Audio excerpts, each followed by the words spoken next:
অতীতের তিক্ত অভিজ্ঞতাকে স্মরণ করে আমি আজ বাংলাদেশের ঐতিহ্যবাহী আন্দোলন সংগ্রামের এই গৌরবোজ্জ্বল ভূমি নারায়ণগঞ্জের রাজপথে আমি বলতে চাই, ৭১-এর মুক্তিযুদ্ধের চেতনাকে যেভাবে ৭২-এর বাকশালী সংবিধানের মাধ্যমে ছিনতাই এবং হাইজ্যাক করা হয়েছিল, আবার ২৪-এর গণ অভ্যুত্থানের চেতনাকে হাইজ্যাক করার চেষ্টা চলছে।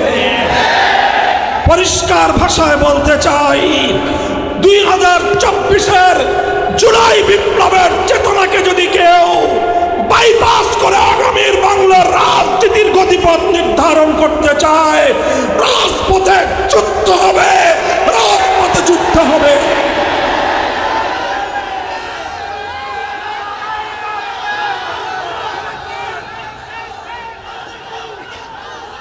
সংগ্রামী সাথী ও বন্ধুগণ, আজ বাংলাদেশ খেলাফত মজলিস স্পষ্ট ভাষায় তার রাজনৈতিক প্রধান এজেন্ডা আমরা জাতির সামনে তুলে ধরেছি। আমাদের এখন প্রথম এবং প্রধান এজেন্ডা হলো আগামীর বাংলাদেশ ৭২-এর আদর্শে পরিচালিত হতে পারে না। আগামীর বাংলাদেশে ৭২-এর সংবিধান চলতে পারে না। আগামীর বাংলাদেশ চলবে ২৪-এর অভ্যুত্থানের আদর্শের ভিত্তিতে। তাই অন্তর্বর্তীকালীন সরকারের প্রধান ডক্টর ইউনূস সাহেবকে আমি সবিনয়ে অনুরোধ করতে চাই, প্রায় সহস্রাধিক জুলাই যোদ্ধার রক্তের উপর আপনি ক্ষমতার মসনদে বসেছেন। জুলাই যোদ্ধারা যে জন্য জীবন দিয়েছে, সেই জুলাইয়ের চেতনা এবং স্পিরিটকে বাস্তবায়ন করতে হলে জুলাই সনদের আইনি ভিত্তি দেওয়া প্রয়োজন। এটা ডক্টর ইউনূসের জন্য লজ্জার বিষয় যে আজ বাংলাদেশের ইসলামী সংগঠনগুলো, বাংলাদেশের জনতার আধ্যাত্মিক চেতনা নিয়ে এদেশের জনপ্রিয় রাজনৈতিক দলগুলোকে জুলাই সনদের আইনি ভিত্তি প্রদানের দাবি নিয়ে রাজপথে নেমে আসতে হয়েছে। অন্তর্বর্তীকালীন সরকারের জন্য এটা লজ্জার বিষয়। পরিষ্কার ভাষায় বলি, স্পষ্ট ভাষায় বলছি, অনতিবিলম্বে রাষ্ট্রপতির আদেশের মাধ্যমে জুলাই সনদের আইনি ভিত্তির প্রাথমিক ঘোষণা প্রদান করতে হবে। আগামী জাতীয় নির্বাচনের যথেষ্ট সময় পূর্বে যৌক্তিক সময় হাতে রেখে গণভোটের মাধ্যমে জুলাই সনদের আইনি ভিত্তি বাংলার মাটিতে কার্যকর করতে হবে। ত্রয়োদশ জাতীয় সংসদ নির্বাচন জুলাই সনদের ভিত্তিতেই বাংলাদেশে কার্যকর হবে। উচ্চ কক্ষে পিআর পদ্ধতি ছাড়া কোন উচ্চ কক্ষ বাংলার মাটিতে বাস্তবায়ন হতে দেওয়া হবে না ইনশাআল্লাহ। সংগ্রামী সাথী ও বন্ধুগণ, বাংলাদেশ খেলাফত মজলিস অঙ্গীকার করে আল্লাহর জমিনে ইনসাফপূর্ণ সমাজ ব্যবস্থা কায়েমের।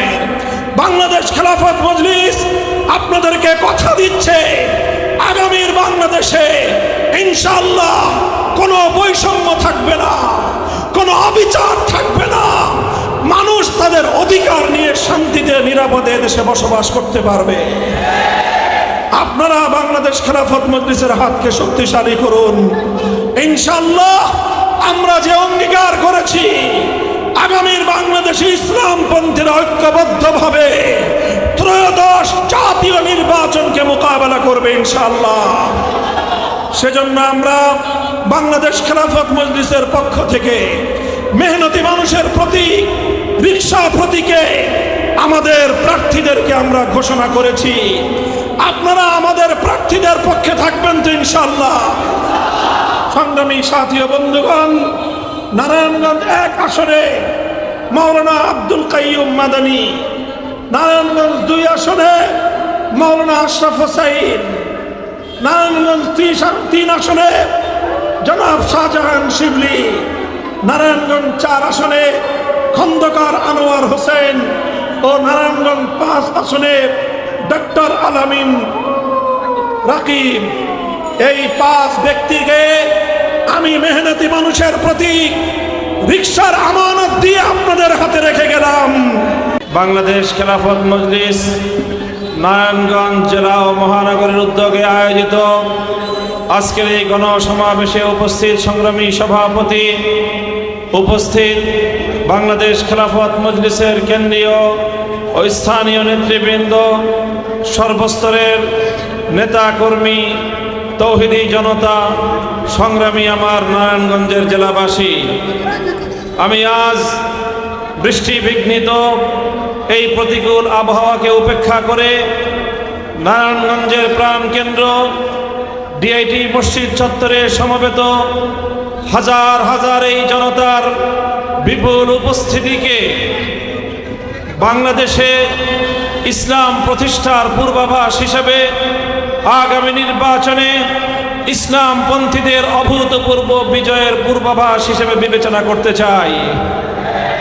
সেজন্য আমি মহান আল্লাহ পাক রব্বুল আলামিনের দরবারে শুকরিয়া আদায় করছি, যেই মহান রব্বুল আলামিন দীর্ঘ আন্দোলন সংগ্রাম, দীর্ঘ ত্যাগ তিতিক্ষা, গুম খুন হত্যাকাণ্ডের এক দীর্ঘ পথ পাড়িয়ে অসংখ্য অগণিত মানুষের জীবন এবং শাহাদাতের মধ্য দিয়ে ফ্যাসিবাদ বিরোধী আন্দোলনে 2024-এর জুলাই অভ্যুত্থানের মধ্য দিয়ে বাংলাদেশে যে অভূতপূর্ব ইসলামের অনুকূল পরিবেশ আল্লাহ পাক সৃষ্টি করেছেন, সেই মহান রব্বুল আলামিনের দরবারে আমরা শুকরগুজারি আদায় করি।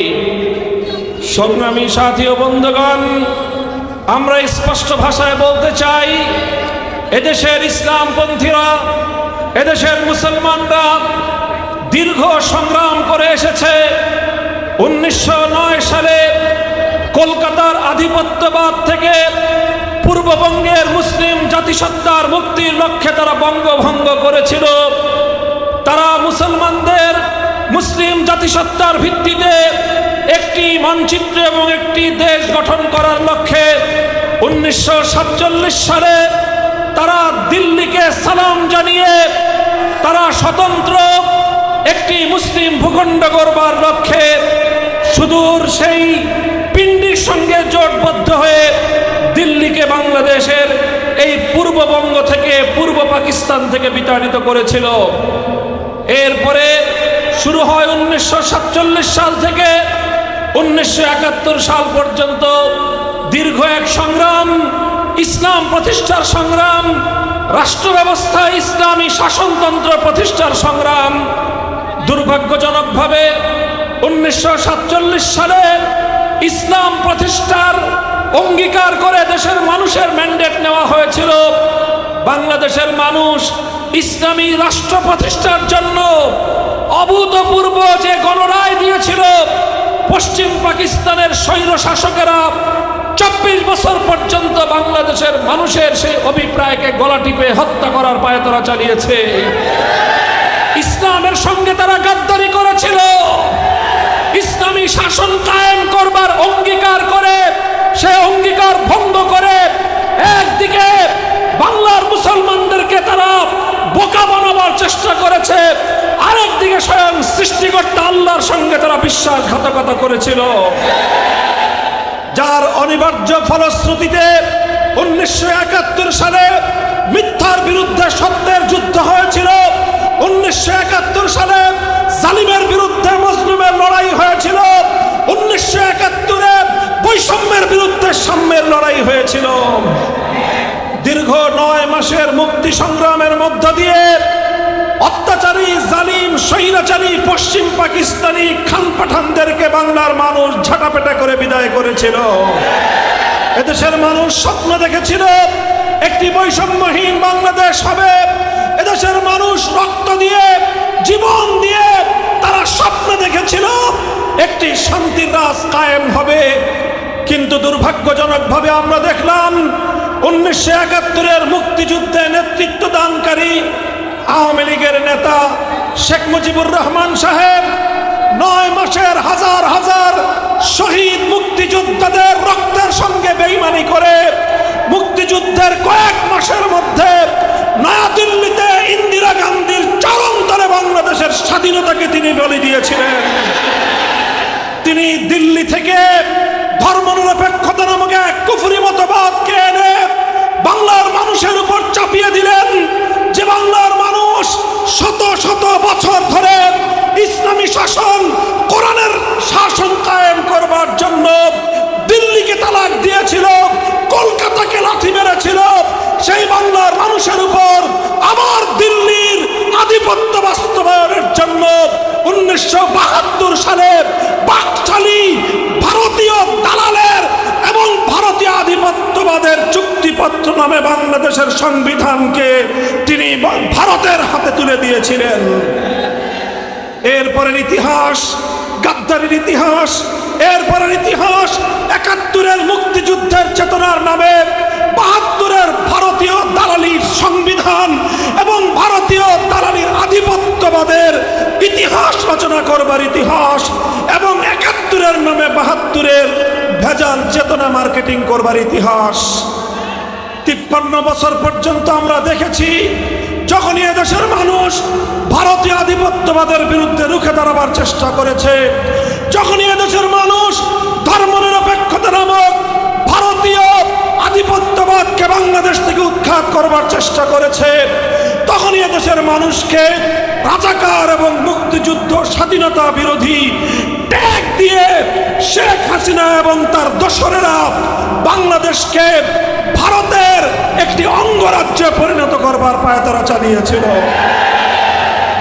চূড়ান্তভাবে জুলাই অভ্যুত্থানের সময় যখন আমার 4 কোটি ছাত্র জনতা মেধার ভিত্তিতে বাংলাদেশকে গঠন করবার যৌক্তিক দাবি নিয়ে মাঠে নামলো, তখন ভারতীয় সেবাদাসী শেখ হাসিনা আমার 4 কোটি সোনার সন্তানকে রাজাকারের বাচ্চা বলে গালি দিয়েছিল। সেদিনই আমাদের সোনার ছেলেরা বলেছিল, অধিকার চাইলে যদি রাজাকার হতে হয়, দেশের সাম্যের কথা বললে যদি রাজাকার হতে হয়, বৈষম্যের বিরুদ্ধে কথা বললে যদি রাজাকার হতে হয়, দিল্লির বিরুদ্ধে স্লোগান তুললে যদি রাজাকার হতে হয়, প্রতিটি শিক্ষাঙ্গনে স্লোগান উঠেছিল, আমি কে তুমি কে। সেদিনই শেখ হাসিনার ক্ষমতার কফিনে সর্বশেষ ব্রেক ঢুকে গিয়েছিল। সংগ্রামী সাথী ও বন্ধুগণ,